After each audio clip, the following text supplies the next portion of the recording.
Is the Lagos State News at 7. I am Taiwo Baruwa. Lagos State government has pledged to intensify effort in ensuring more deliverables get to residents through its 7+ developmental agenda, which encompasses traffic management and transportation, health and environment, education and technology, making Lagos a 21st century economy, entertainment and tourism, as well as governance.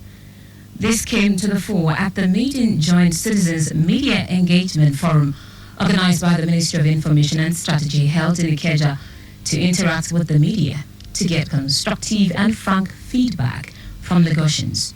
Speaking at the event, Commissioner for Information and Strategy, Benga Motosho, commended the media as a strategic partner in propagating the programs and policies of the Babajide Sanwo-Olu administration.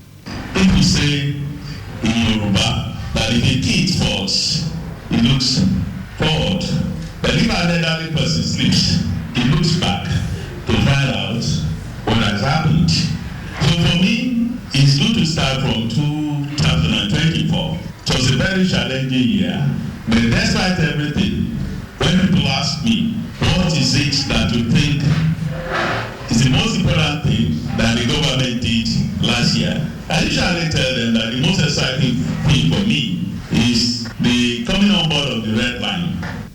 Omotosho reeled out some of the notable projects expected to be inaugurated, to include 16 jetties to enhance water transportation, roads infrastructure, construction of Lekki International Airport, 5 food hubs, modern markets, 150-bed Massey Children Hospital in Lagos Island, new General Hospital in Ojo, 500-bed mental health center, Kitsu Erenyuekwe, among others.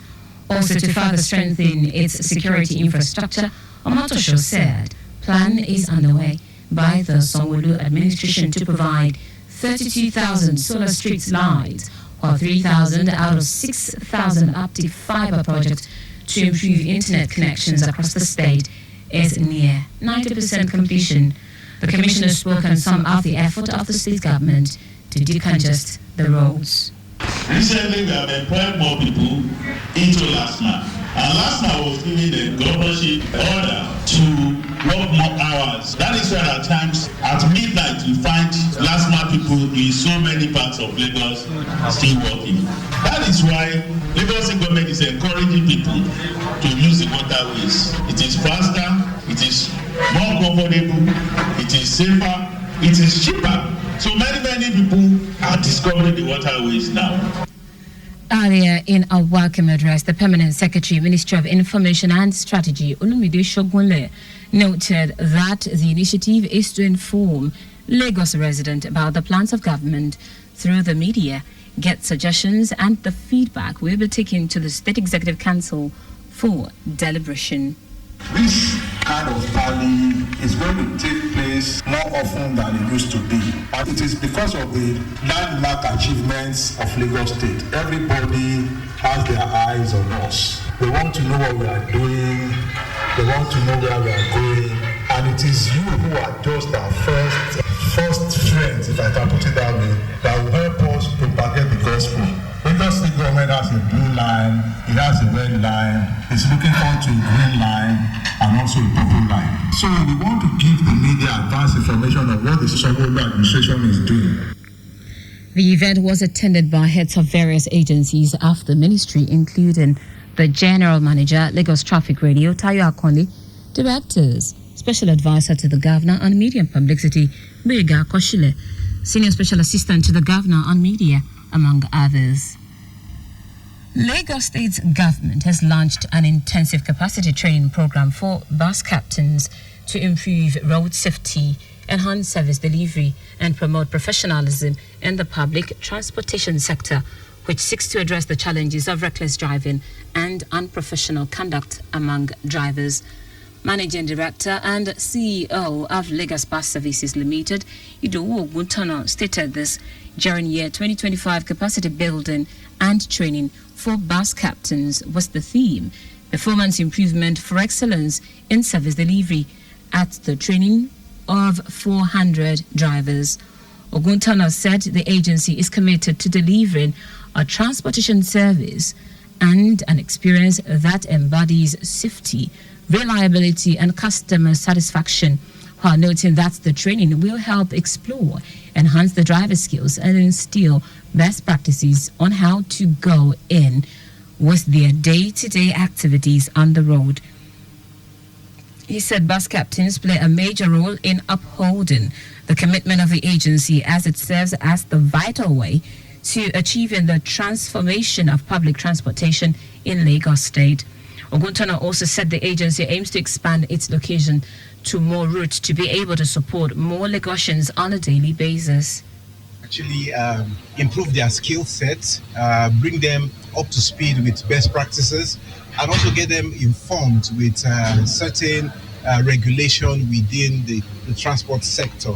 Ultimately, we want to be able to position our service this year with a high level of service delivery. We also want to improve our commuter experience.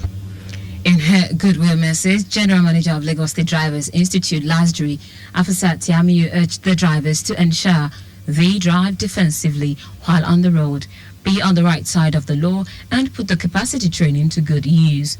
Present at the capacity training were the Director of Lagos Vehicle Inspection Service, Lagvis Akin George Fashola, officials from the Lagos State Transport Management Authority, LASMA, officials from Federal Road Safety Corps, FRSC, among others. Lagos State Government has ordered closure of the pedestrian bridge located between Terminal 2 and 3 in Oshodi Bus Terminal due to concerns regarding safety and structural integrity of the bridge. In a statement signed by the Commissioner for Transportation, Oluwaseun Oshiyemi, the contractor that handled the initial construction of the terminal through Office of Infrastructure has been mandated to place concrete barriers at the entrances leading to the bridge to safeguard lives of pedestrians who use the infrastructure and to also conduct comprehensive structural integrity assessment on the bridge for the purpose of repairs and reconstruction. Pedestrians are advised to make use of an alternative bridge located 30 meters away, pending the outcome of the report of the structural integrity assessment.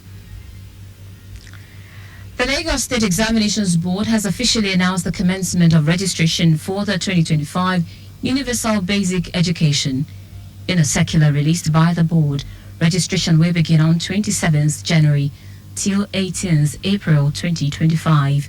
The circular explained that registration is free for all public primary school pupils in the state, while the approved private schools are to pay 5,000 naira per candidate through the Lagos State Central Billing System.